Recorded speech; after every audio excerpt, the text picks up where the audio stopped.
Need a push getting your spirits, wine, or beverage brand into the hands of consumers? Interested in winning medals like a double gold award?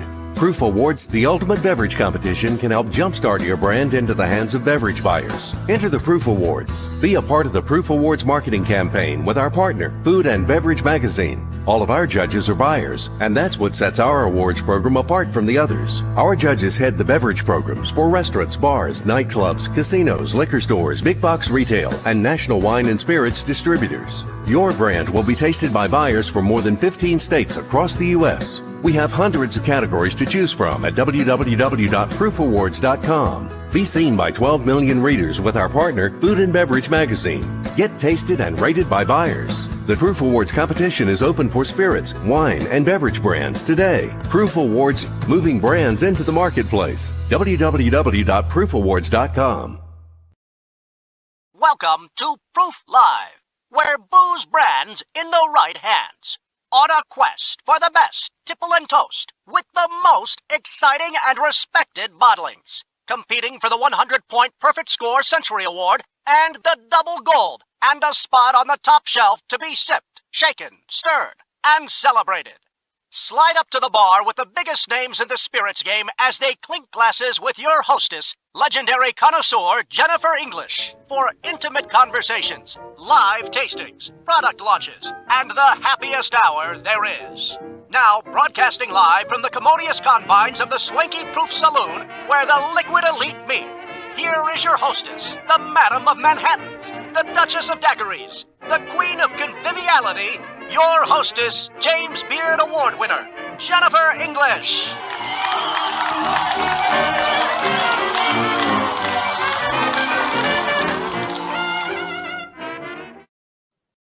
Well, hello, everybody, and welcome. It's time to celebrate.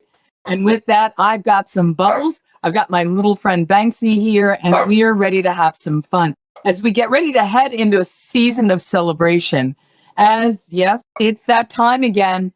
We are getting closer and closer and closer to the Proof Award. Somebody just made a delivery of yet another delicious new product for us to try and talk about on the show.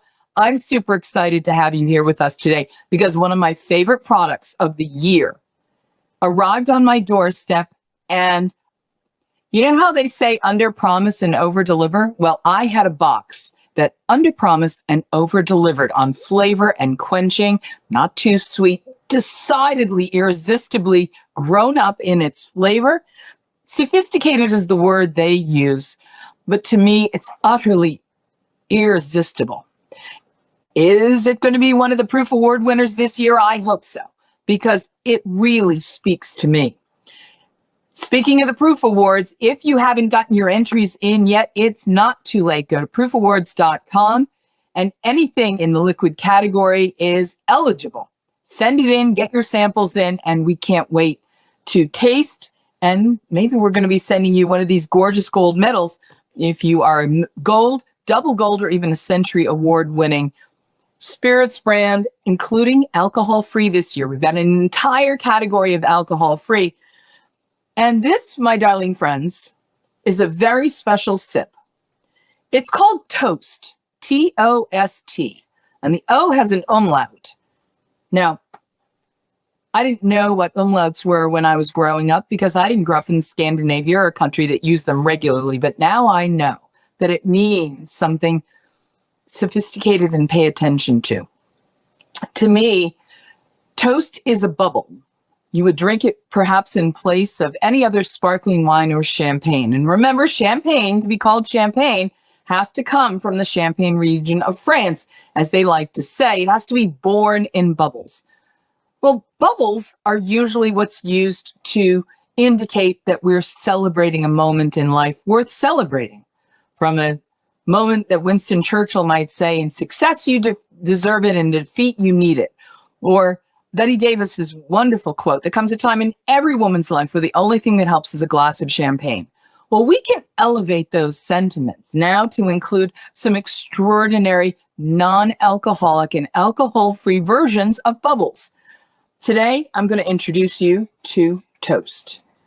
TÖST is a sparkling white tea, ginger, and elderberry sip. It pours, it looks, and it behaves very much like a great sparkling wine from the regions of the world that produce them, like the cavas from Spain or the Proseccos from Italy or even the Cremants and Champagnes from France. This has delicious flavor. I've made a champagne cocktail for our first toast of the day with Brooks Addington. He's the CEO and one of the co-founders of the TÖST company, coming to us live from his lair in the Green Mountain state of Vermont, my native New England. My heart warms just thinking about it. Brooks, welcome. Hi, Jennifer. Thanks for having us. Glass. Yeah, thank you. It's a great introduction. Thank you so much. That's a lot of fun.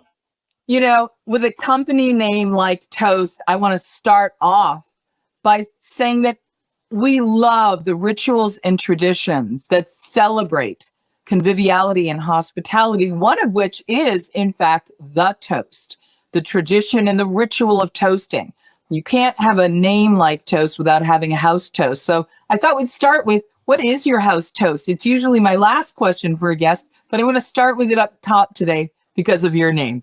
Oh, wow. It's, what do we toast to in our house, in our home? No, do you have a house toast when you go to introduce people to your product? When you clink glasses, what is your house toast? Oh, geez. When we clink glasses, it depends on what country you're in. It could be, it could be Kampai in Japan or Chayo in Thailand or Cheers in America. So depends on the situation, but depends on the situation where we're at. I'm going to raise my glass and say I toast you today for being here with us. Tell everybody what TÖST is. Yeah, TÖST is, it's a sparkling, as you said, we refer to it as an alcohol-free sparkling refresher. It's created with white tea, white cranberry, and ginger, the original flavor, and then TÖST Rosé is a white tea, elderberry, and ginger. And really, the idea behind the whole beverage from the beginning was to create something that had, and you mentioned earlier the word sophistication, but that had the meaningfulness of an alcoholic beverage without any alcohol. The name TÖST itself, to raise a glass and have a toast, is an international sign of hospitality. And when we created this beverage originally, this goes back several years, there was nothing in the market at the time. Obviously, the space is a lot of things have come into the market, a lot of great products. But at the time, we didn't feel like there was anything out there that really was inclusive and brought people together. If you weren't drinking, you were sort of stuck in the corner with your ginger ale or your sparkling water. And we wanted to have something that had the same elevation that an alcohol beverage would have, that you could walk into with a party and feel as if this was as special as bringing a great bottle of wine. Right. We made a champagne cocktail today with the addition of we didn't use the sugar cube. We just used the Angostura bitters. And the bitters in companionship with your product is so evocative of what a classic champagne cocktail might be. It's really stunning to me how close, because people are always going to compare side by side. It's really delicious. And on its own, I like to serve it a little bit of rocks because it's best when served chilled, as you mentioned. And on its own, it is just utterly delicious. And it looks about as sophisticated as anything else. It doesn't look like you're drinking a Shirley Temple, for instance. Yeah, for sure. I mean, that was really the idea.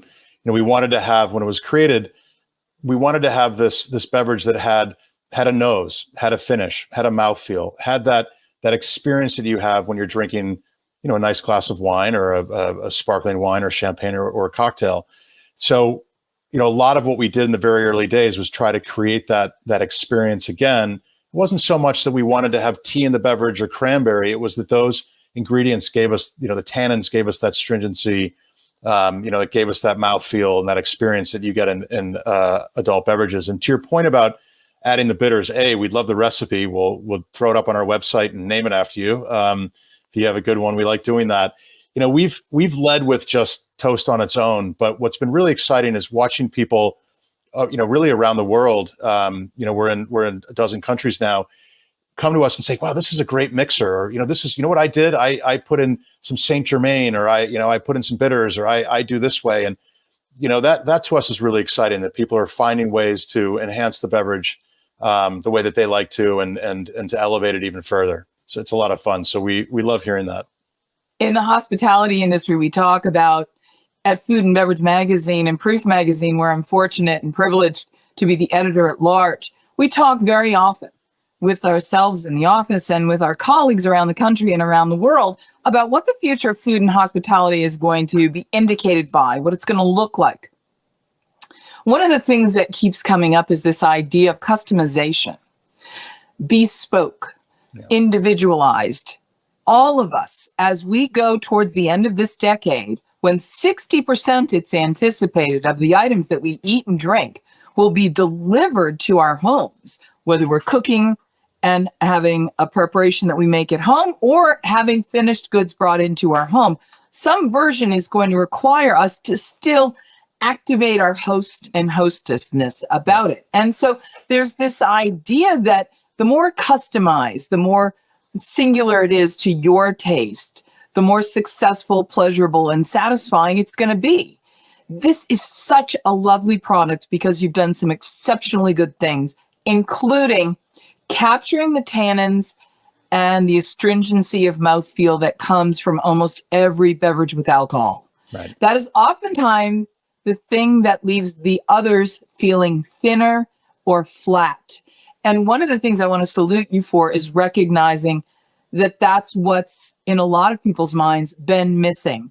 I think you really hit the nail on the head for that. Can you talk a little bit about the space? Because people are going to hear our conversation in the industry, and this is going to be the first time that they have a chance to be educated about why the trade, the non-alcohol and alcohol-free industry, is doing what you're doing. Can you sort of give us a primer about what alcohol-free is and why you're doing what you're doing with that in mind? Yeah, of course. It's a great question. If we look back and we launched TÖST in 2017, where we were in those days, just as an example, it was sort of, I call it the end of the Mad Men era, when you turn to someone and say, oh, you want to drink something alcohol-free? They go, why would I drink scotch and water? Why would I drink, and then no alcohol? And here we are 5 years later, and moderation's a huge play in this space. And that's really the key, that 30% of Americans don't drink. And that's been a stat for a long time, but 80% of all alcohol-free sales are made by people that drink. And that's what's happening, is that every generation from the Z to the boomer, they're all deciding to, for different reasons, to moderate. And that may be someone might be pregnant. They might be a designated driver. Those might be traditional, but they might say, you know what, I'm just trying to be healthier and I'm not going to drink during the week. Or, I'm out for dinner. I've had a martini. I'm going to have a glass of wine with my meal. I need something in between. I don't want to drink that much. So there's so many people that are drinking less, but they still want that experience. And so for a retailer or a restaurant or a caterer, you want to have something. You talk about that specialization. You want to treat every guest with the same level of experience and elevated specialness that you do, someone who drinks or doesn't drink. And so saying, well, I've got water for you, or I think we might have a well drink, or my bartender can make a mocktail for you. I mean, no one wants a fruit drink with a steak or a great piece of fish. They want something that's elevated, and they want to know that they're having the best experience possible wherever they are, and people want to provide that. So to me, a lot of the space is that it's providing that same level of experience to our guests. If it's in our home, it's about moderation. TÖST is obviously wonderful if you're at a wedding. We have this sort of ongoing thing internally we talk about. We call it red, white, and toast. Anyone having an event should have a white wine option, a red wine option, and then you should have toast for those that don't want to drink. But that's fantastic. But if you're at home on a Tuesday night and you decided, you want to watch whatever show you're watching, and you don't want to have a cocktail for sure, but you want that something special, TÖST is a great option to lean into and have a drink with, having a lower calorie option that is all natural, and yet you're not having any of that alcohol. And so, moderation is really the play here for everybody. Not to go on and on, but I had a party last year. My wife and I, we had, 50, 60 people over, and we had this huge collection of non-alcoholic beverages, obviously TÖST, but a lot of other beverages. And I knew that about 10% of the people at that party don't drink anymore. They're sober for whatever reason. They abstain. And we probably had 90 non-alcoholic beverages in this cooler. We had a beautiful bar, and we had wine and food and all the rest of it. At the end of the night, all the non-alc was drank, all of it. Wow. The beers, the spirit, everything, the mocktails, the toast, everything. And what, it was it was a big birthday party, and it was sort of a 5-hour, 6-hour party. People just don't want to stand and drink that long, certainly in my age. That's a reason why, my group might be saying, well, you know what, I've had a beer, I'll have another, I'll have a toast, or I've had a cocktail, I want to try something else. So moderation's a big play. And what really exciting to me is seeing that the uptick, the acceptance of it at the level of the inclusiveness of society, and saying, well, oh, you don't drink, that's great. Well, let's still go out and have a great time, and we don't need to necessarily have that. But also, just starting to see in restaurants and in retailers recognizing that this trend is here, it's here to stay, and you really want to have these options for your guests, so you're providing them with the same experience. One of the things that I want to follow up on that question with is this. This is new, and we all need statistics to prove the market, to make the market. Everybody wants to know, is this a fad, or is it a very scant niche market? What is this? That party story tells me something. Right. That until you make it a real choice for people, that everything about it is as satisfying, that everything about the flavor is as satisfying, the accessibility, everything about it is equal to what we've been used to, and then they choose it, then we can get a sense of the size of the market. Right. Until then, when the quality is lower, when the accessibility is lower, when the price is wrong, when things aren't quite an equal choice, then it's not really a choice. Right. Make it an actual choice. And that's one of the things that I think Toast has done. You've made this a really viable option for people because it's just utterly delicious. And by the way, let's talk food and pairings. I'm a native New Englander. Now, I'm not a brand ambassador for your brand yet, but I sure would like to be. Because when I was drinking my first sips of this, when I first discovered it, all I was craving were the summertime flavors of my native New England by the shore, where we're really good at frying up little sweet clams, scallops. You can get a fried scallop plate in Essex, Massachusetts, or on Revere Beach, and you want to know what the perfect companion is to a sweet summer scallop or a fried clam roll or a lobster roll? Toast is, I'm craving those foods when I'm sipping this.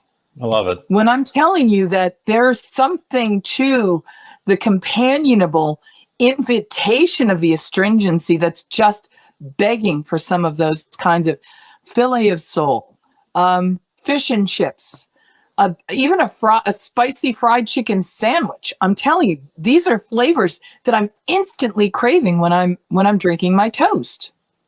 Well, you're making my mouth water now, Jennifer, talking about all that.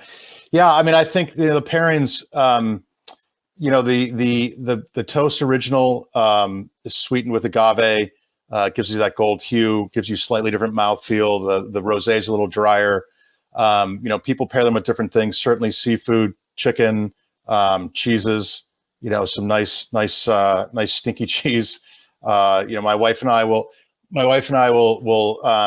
during the week, we'll put out, while we're cooking dinner, we'll put out, maybe some cured meats, a little bit of cheese, maybe a little bit of raw vegetable, and she's a big toast rosé fan. Have toast rosé, and it's really, it's wonderful. Pairs really well with all these things. And this is where I think, going back to the restaurants, it's so important that if you're in a restaurant and you're lining up and you're in a great place and you're about to have a great meal, and that great meal, by the way, can be, and we're very proud of the fact that we've been served in Michelin star restaurants, and we've been served in phenomenal rib joints, that are seasonal carts and everything in between. And so people that love food and recognize that they need a good pairing for their food that they love, toast really fits in well there, because, to your point, it's got that sophistication.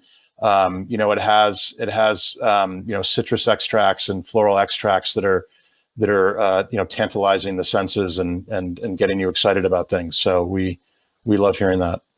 I want to talk about the Toast Original and the flavor components of the chord of flavor that you've achieved with that, because the three notes in the chord of flavor of toast let you go off and play off of different directions. And so I want you to imagine that the elderflower gives you a note, the citrus gives you a note, the cranberry gives you a note, the white tea gives you a base. These are all things that let you become really inspired, and what you can add to these. Can you talk a little bit about that chord of flavor of toast? Yeah, I mean, I think, you know, when people drink toast, they all have different experiences with what they sort of taste, what comes to their senses. And a part of the creation of the product was to do just that. You know, we tend to allow people to drink the beverage and to have their own experience and express that.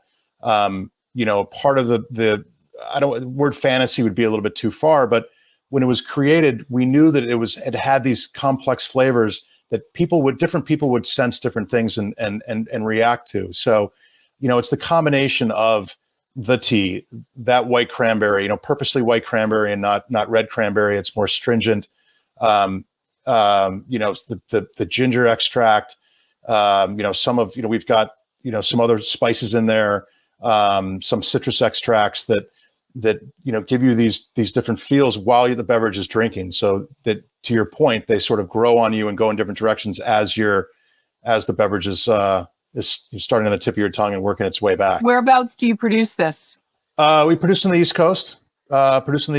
And yeah, I mean, for now, and you know, we may add locations. We sell it in Europe. We sell in Asia, Australia. We're just opening up Africa. 4 countries in Africa we're very excited about. So very wide demographic of consumers, you know, all that have that same interest in that occasion. You know, I want something, it's the occasion. I want something more. I don't want an alcoholic beverage. I don't want the usual, what is there? No one owns that. So a roundabout answer to say, we produce in the East Coast right now, but as we grow and we move, you know, globally, we expect to be producing in other regions of the US and then other regions around the world. Right now, I'm doing my second version of champagne cocktail, and I'm using the Bitter Queens. I'm using their tobacco bitters. I don't know if you know Bitter Queens or not, but it's sensational. And what I like about the tobacco note is it really plays harmoniously well and balances with the elderflower in a very sophisticated and exquisite way. And you end up with a champagne cocktail that is even more stop, pause, be present and appreciative of what is in your glass. And it lets you go in these really marvelous directions. Right. To me, this would go really beautifully well with oysters or even some caviar. It would be delicious. You're making me very hungry, Jennifer. This is super, super yummy. Whereabouts are you available for sale?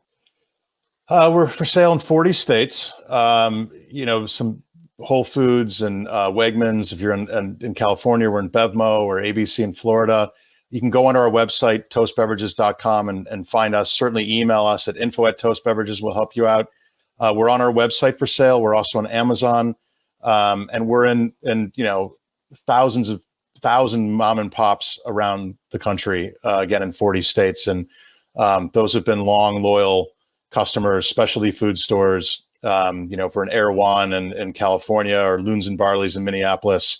Really depends where you are. So, you know, check your natural food retailer or your liquor store, and, you know, come online and take a look, and ask your stores to carry us. You know, we'd love the support. Now, you're in the natural food stores. Does that mean you're a vegan product? We are vegan. We're not a certified vegan product, but we are vegan, and we just haven't gone through that. We're kosher as well. That's certified. And you know, we're also in liquor stores and we're in restaurants, and we've been served in, you know, as I said, you know, some pretty great spots. So, you know, lots of different places. And a great gift product for a lot of people.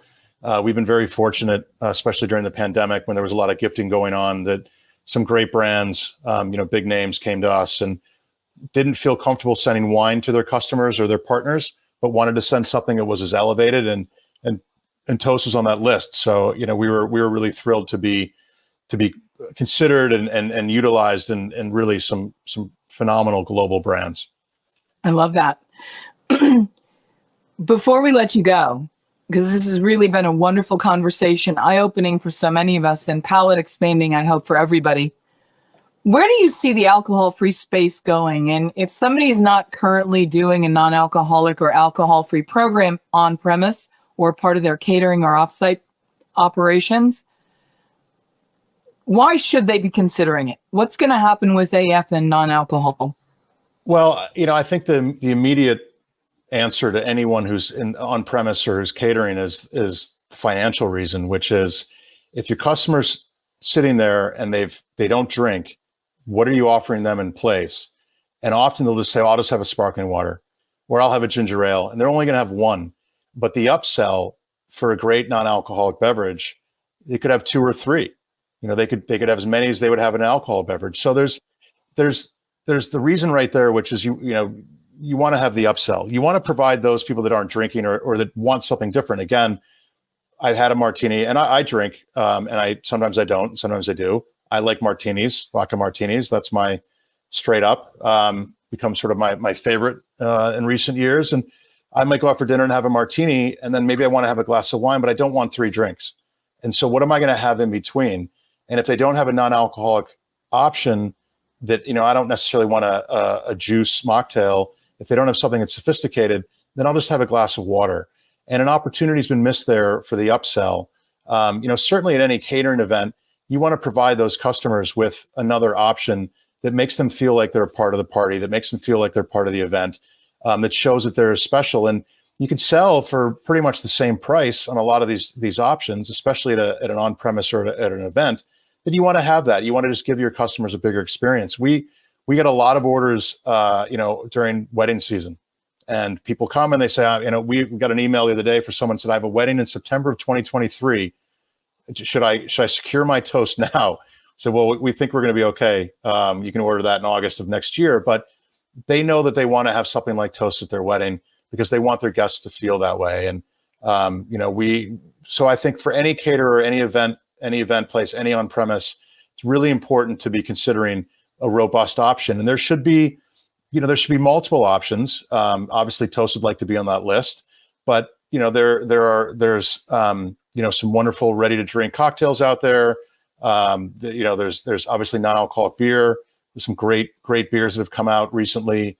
We fit into that wine occasion as a nice option. So, you want to have a handful of drinks that fit every one of those slots, like you would having a beer or a wine or other options, because the Coca-Cola ginger ale, doesn't really send the same message as having, one of these beverages that have been specifically designed to fulfill that void. One of the things I want to salute you for before we wrap up today is that Toast sells what it is, not what it isn't. Right. You're not just selling that you don't have alcohol. You're selling what you have. Can you talk about, from a strategic positioning, product market fit, brand point, why that was such an important decision for you? Well, it's a really, really awesome question, Jennifer, and one that we don't get very often. So thank you for asking it. You said earlier, alcohol-free or non-alcoholic. For us, it's alcohol-free. The space is referred to as non-alcoholic, but not as a negative. We look at ourselves as being a beverage that just happens to be without alcohol.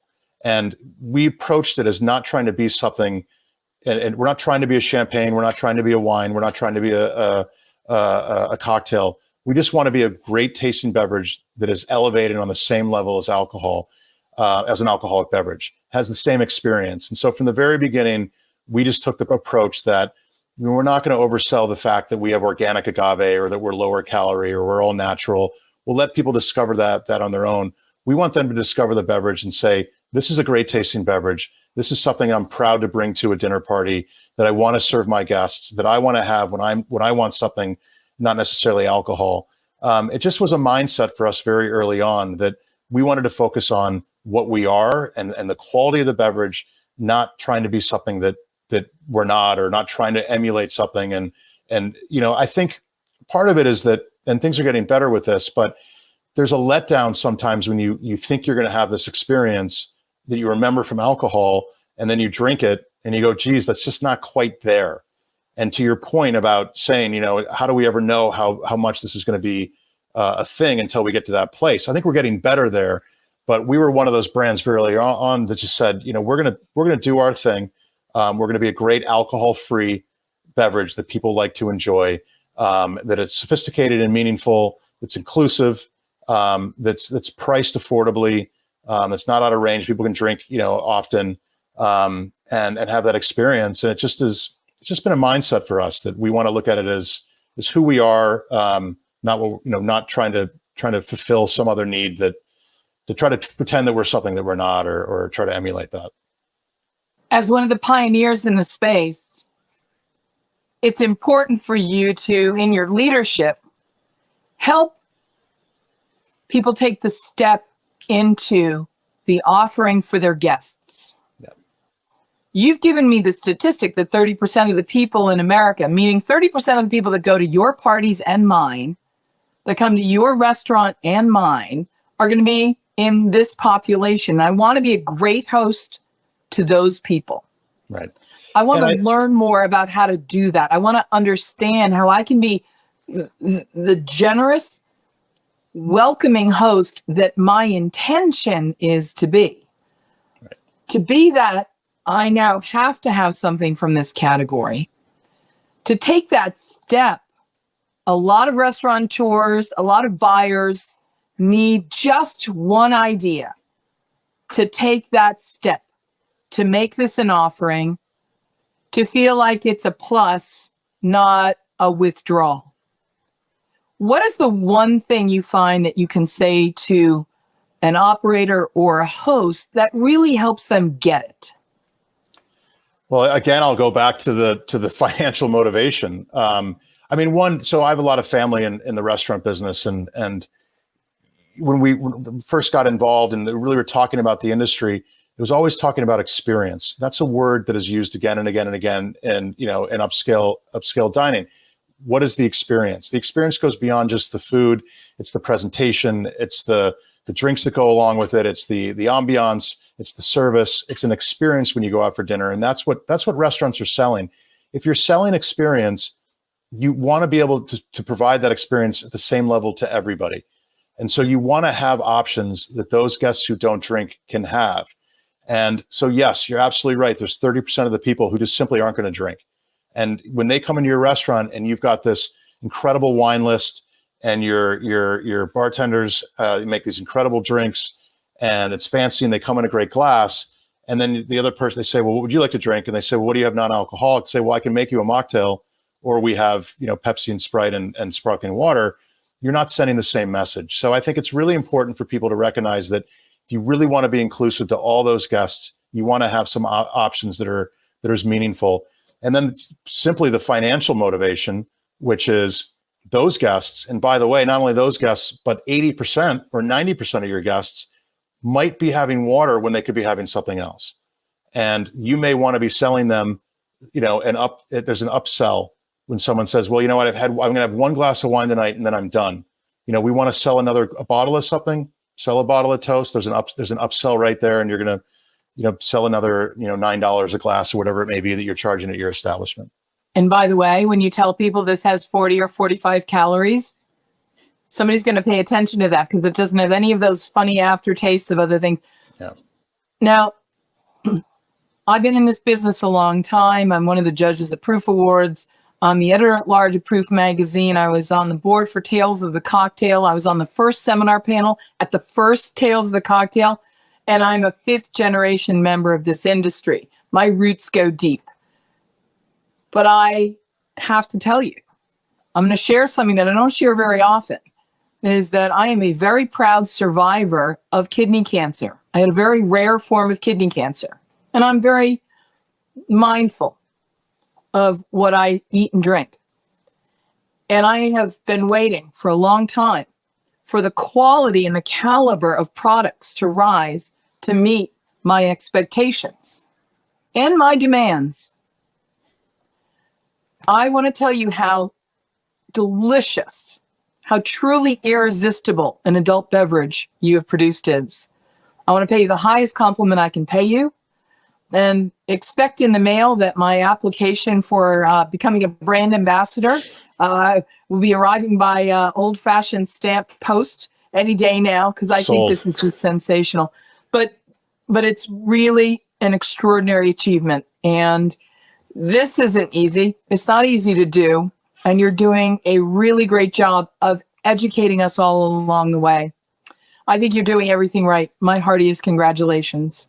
Thank you so much, Jennifer. That really means a lot to us, and you know, we're obviously flattered and just thrilled to be on the show, and excited to be in the Proof Awards contest. And you know, it's just great. It's great to have people out there championing the space, getting the message out there. It's really important for all of us in the alcohol-free space, and so we just really appreciate it, especially someone with your stature to come out and talk about it and have us on the show. Really means a lot to us. So thank you for stepping up and doing that. Well, I'm going to borrow a toast from the legendary Julia Child. She shared a toast with me that was the toast she shared in her home with her husband Paul when they were with guests and friends. And it's the Carillon de l'Amitié, to the bells of friendship.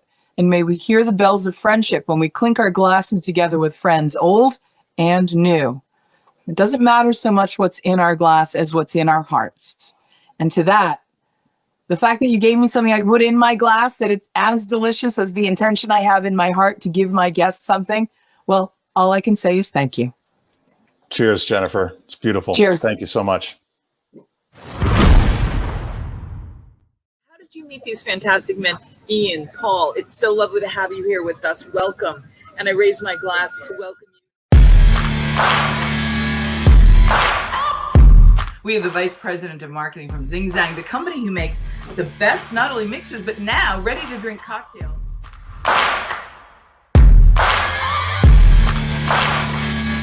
Extraordinary friend Diane Mina joins us from her home in Las Vegas, where she has...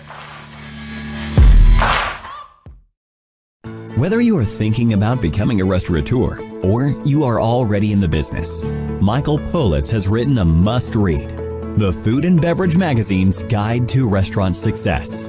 Pick up your copy today at Barnes & Noble, Amazon, Books A Million, or wherever fine books are sold.